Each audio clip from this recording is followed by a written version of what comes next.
علیہ السلام اللہ تبارک و تعالیٰ کے ساتھ کریں گے. حمد تعالیٰ علیہ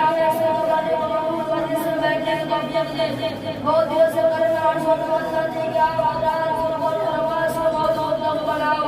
اسی مقصد کو سامنے رکھ کر اپنے خوشحالی کا جلسہ کر رہا ہوں اور میں اپنے آپ کو بہت شدید سمجھتا ہوں کہ آپ جیسے معذب محترم حضرات کے مقام میں خوشحالی کا جلسہ کا موقع ملا. اللہ تعالیٰ سے زیادہ عمل کی ربنا آمین. خالق السماوات والارض والسماء اور اپنے حبیب محمد صلی اللہ علیہ وسلم کو بے بہانے اور نوازا اور ہمیشہ محبت سے سرفراز فرماتا رہا.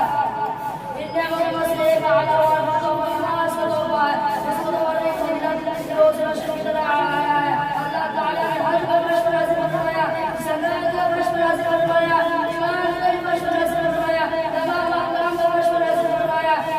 لیکن جب نماز کی باری آئی تو رب کائنات نے اپنے محبوب صلی اللہ علیہ وسلم کو فرمایا کہ اب ہمارے نبی کو دینے والے یہ تو وہ تعالیٰ ہے, یہ تو وہ تعالیٰ ہے, یہ تو وہ تعالیٰ اور فرشتے کو الگ جگہ ادا کیا جاتا ہے. لہٰذا نماز کو شرعی پر بلا کر ادا کیا گیا. برادران اسلام, شہید انبیاء کرام علیہ السلام نے نماز کی اہمیت دی, نماز کی تلقین کی. قرآن میں جگہ جگہ پر اقیموا الصلاۃ ذکر کیے گئے. کئی آیات لکھی ہے یا ایھا الذین آمنوا استعینوا بالصبر والصلاۃ, اے مومنو صبر کرو اور نماز کے ذریعے سے مدد طلب کرو. اب اسی بات پہ میں ختم کرنا چاہتا ہوں.